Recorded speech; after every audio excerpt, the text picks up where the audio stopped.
Hello friends, कैसे हैं आप सब। आई होप सब अच्छे होंगे। और आज के इस वीडियो में हम कक्षा 12 के चैप्टर 2 ध्रुवीयता के अंत यानी राजनीति विज्ञान के चैप्टर 2 ध्रुवीयता के अंत के बारे में अध्ययन कर रहे हैं। पिछले वीडियो में हमने इसके बारे में पढ़ा था कि यूएसए और यूएसएसआर के बीच जिस प्रकार से टकराव होता है और तो उसके बाद क्या होता है, सोवियत संघ है उसका विघटन हो जाता है। कुछ कारण होते हैं जिसके कारण उसका विघटन हो जाता है। और विघटन के बाद देखा कि सोवियत संघ में जो देश शामिल थे वो अलग अलग होने लगते हैं और उनमें राष्ट्रीय भावना है वो जागृत हो जाती है। यानी कि वहाँ पर जो सरकार थी, जो शासन कर रही थी, वो है उसकी नीति से सभी खुश नहीं होते हैं। तो वो लोग क्या चाहते हैं, पूंजीवादी व्यवस्था की ओर चलने लगते हैं। वो क्या चाहते हैं कि साम्यवादी जो व्यवस्था है सोवियत संघ की, उस प्रणाली से निकल कर क्या चाहते हैं कि पश्चिमी देशों में शामिल हो जाए।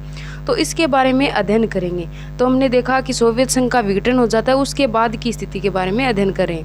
सोवियत संघ की यानी कि दूसरी दुनिया या बोलें कि पूर्वी यूरोप की समाजवादी व्यवस्था है, उसके पतन के बाद विश्व की राजनीति के लिहाज से गंभीर रहते हैं। यानी कि वहाँ पर राजनीतिक रूप से स्थिति देखें तो अलग हो जाती है। इसके मोटे तौर पर 3 प्रकार के हमारे सामने परिवर्तन आते हैं। यानी सोवियत संघ के विघटन के बाद 3 प्रकार के परिवर्तन हमें देखने को मिलते हैं। हर परिवर्तन के बहुत सारे प्रभाव होते हैं। इन सभी प्रभावों को यहाँ पर सूचीबद्ध करना उचित नहीं होगा। तो सबसे पहले यहाँ पर देखें तो पहली बात तो ये कि दूसरी दुनिया का जब पतन हो जाता है तो इसके परिणाम स्वरूप शीत युद्ध के संघर्ष है वो समाप्त हो जाता है। यानी शीत युद्ध का संघर्ष किनके बीच हो रहा था, ये हो रहा था यूएसए और यूएसएसआर के बीच हो रहा था। तो इन जो 2 महाशक्तियां हैं इनके बीच जो शीत युद्ध हो रहा था वो संघर्ष क्या हो जाता है, समाप्त। कब, जब यूएसएसआर है वो इसका विघटन हो जाता है। और समाजवादी प्रणाली पूंजीवादी व्यवस्था को पछाड़ पाएगी या नहीं, यह विचारधारा अब विवाद का मुद्दा नहीं रहता है। पहले क्या था, दोनों के बीच टकराव था, संघर्ष चल रहा था। तो यूएसएसआर है वो यूएसए को टकराव में क्या करे, इसको पीछे पछाड़ दे, पीछे इसको छोड़ दे। तो ये हमारे लिए मुद्दा था। लेकिन अब इसका विघटन हो जाता है तो हमारे लिए ये क्या होगा, ये जानना है वो सबसे ज़्यादा आसान हो गया कि यूएसए सबसे बड़ी महाशक्ति बन गया है। तो ये हमारे लिए मुद्दा नहीं रहता है। शीत युद्ध के इस विवाद ने दोनों गुटों की सेना को उलझाया, हथियारों की तेज होड़ शुरू की थी और परमाणु हथियारों का संचय को बढ़ा दिया था। यानी कि जब दोनों शक्तियां के बीच टकराव था तो उस समय हथियारों की होड़ चल रही थी। यानी यूएसए उससे ज़्यादा, यूएसएसआर से ज़्यादा है वो हथियार है वो क्या कर रहा था, उसका सबसे ज़्यादा उत्पादन कर रहा था। और एक तरफ देखें तो यूएसएसआर उससे ज़्यादा हथियार बना रहा था। तो उस समय की जो होड़ थी वो भी समाप्त हो जाती है और विश्व को सैन्य गुटों में बांट दिया जाता है। शीत युद्ध के समाप्त होने से हथियारों की होड़ समाप्त हो जाती है और नई शांति की संभावना का जन्म होता है। पहली बात तो ये। और दूसरा क्या होता है कि विश्व की राजनीति में शक्ति संबंध है वो बदल जाते हैं। यानी शक्ति संबंध यानी सत्ता के आधार पर जिसमें लोग यानी देश के लोग शामिल हो रहे थे यूएसए यूएसएसआर में, वो क्या होता है, वो तरीका बदल जाता है और इस कारण विचारों और संस्थाओं के अपेक्षित प्रभाव में भी बदलाव आ जाता है। शीत युद्ध के अंत के समय केवल 2 संभावनाएं थी, या तो बची हुई महाशक्ति का दबदबा रहेगा या एक ध्रुवीय विश्व बन जाएगा, या फिर कई देश अथवा देशों के अलग अलग समूह अंतर्राष्ट्रीय व्यवस्था में महत्वपूर्ण मोहरे बनकर उभरेंगे।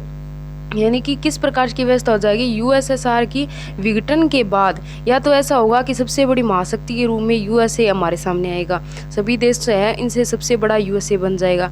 या फिर ऐसा हो सकता है कि विभिन्न प्रकार के अलग अलग संगठन बनेंगे और इसमें क्या होगा, बहु ध्रुवीय विश्व बन जाएंगे। यानी बहुत बड़े बड़े संगठन बन जाएंगे देशों के शामिल होने के बाद। तो जहाँ किसी एक देश का बोलबाला नहीं होगा, सभी अपनी दृष्टि से आज़ाद होंगे और सबका अपना महत्व होगा। हुआ यह है कि अमेरिका अकेला महाशक्ति बन जाता है। यानी सबसे बड़ी महाशक्ति के रूप में अमेरिका अकेला खड़ा हो जाता है और अमेरिका की ताकत और प्रतिष्ठा की सह पाने से पूंजीवादी अर्थव्यवस्था अंतर्राष्ट्रीय स्तर पर प्रभावशाली अर्थव्यवस्था थी। और होता क्या है कि अमेरिका सबसे बड़ी महाशक्ति बनकर उभर कर आता है और सबसे बड़ी ताकत और पूंजीवादी अर्थव्यवस्था में देखें तो अंतर्राष्ट्रीय स्तर पर अमेरिका सबसे पहले आने लगा। उसके बाद विश्व बैंक और अंतर्राष्ट्रीय मुद्रा कोष जैसी जो संस्थाएं हैं वो क्या करती है, अमेरिका से कर ले लेती है और देश की जो ताकतवर अन्य जो छोटे देश हैं उनको इसमें शामिल करती है। यानी देशों की ताकतवर सलाहकार बन जाती है, क्योंकि इन देशों को पूंजीवादी की ओर कदम बढ़ाने के लिए इन संस्थाओं ने कर्ज दिया था। और विश्व बैंक क्या करता है, विश्व बैंक एक मॉडल लेकर आता है जो सोवियत संघ को लाकर देता है। और ये मॉडल क्या था, शॉक थेरेपी, जिसके बारे में हम आगे पढ़ेंगे। ठीक है, तो राजनीतिक रूप से उदारवादी लोकतंत्र राजनीतिक जीवन को सूत्रबद्ध करने की सर्वश्रेष्ठ धारणा के रूप में उभरता है। तीसरी बात देखें तो सोवियत संघ है उसके खेमे का अंत एक अर्थ या वे नए देशों का उदय होता है। यानी जो सोवियत संघ है वो खेमा हट जाता है, इसका अंत हो जाता है, तो नए देश बनकर उभर कर आते हैं। यानी यहाँ पर सोवियत संघ में जो 15 देश है, जो जितने देश शामिल थे वो क्या करते हैं, अलग अलग आज़ाद हो जाते हैं, नए राष्ट्रों का उदय होता है और इन सभी देशों को इस स्वतंत्र पहचान होती है और अपनी अलग अर्थव्यवस्था होती है। इनमें से कुछ देश जैसे बाल्टिक देश है और पूर्वी यूरोप के देश जिन्हें यूरोपीय संघ के नाम से जाना जाता है से जुड़ना और उत्तरी अटलांटिक संधि संगठन यानी जिसे नाटो कहते हैं उसका हिस्सा ये बनना चाहते थे। कौन से जो आज़ाद देश हुए थे, नए राष्ट्र बने थे। मध्य एशियाई देश अपनी विशिष्ट भौगोलिक स्थिति का अपनी भौगोलिक जो स्थिति है वो मध्य एशियाई देश है उसका क्या चाहते थे, फ़ायदा उठाना चाहते थे और इन देशों ने रूस के साथ अपने मजबूत रिश्ते जमा रखे थे। यानी कि उस समय देखें तो पहले यूएसएसआर है वो अर्थव्यवस्था की दृष्टि से सही था, तो वो क्या करते हैं अपनी भौगोलिक स्थिति को लेकर क्या करते हैं, फ़ायदा उठाते हैं और रूस के साथ मजबूत रिश्ता बनाते हैं और पश्चिमी देशों अमेरिका, चीन और अन्य देशों के साथ संबंध बना लेते हैं। कौन, पूर्वी जो देश हैं। इस तरह अंतर्राष्ट्रीय फलक पर कई नए खिलाड़ी सामने आते हैं और हरेक के हित और पहचान और आर्थिक राजनीतिक समस्याएं अलग अलग होती हैं। तो आइए इन मुद्दों पर चर्चा करते हैं। यानी साम्यवादी जो शासन है उसके बाद जब ये विश्व बैंक है वो एक मॉडल लेकर आता है, उसके बाद इसमें किस प्रकार से इन देशों में परिवर्तन होता है इसके बारे में पढ़ते हैं। साम्यवादी शासन के बाद शॉक थेरेपी, यानी जो साम्यवादी शासन चल रहा था यूएसएसआर में उसके बाद समाप्ति के बाद शॉक थेरेपी आती है, उसके बारे में पढ़ेंगे। तो शॉक थेरेपी क्या होती है, शॉक थेरेपी का मतलब होता है कि यहाँ पर कि आघात पहुँचाकर उपचार करना होता है। तो साम्यवादी के पतन के बाद सोवियत संघ के गणराज्य एक सत्तावादी समाजवादी व्यवस्था से लोकतांत्रिक पूंजीवादी व्यवस्था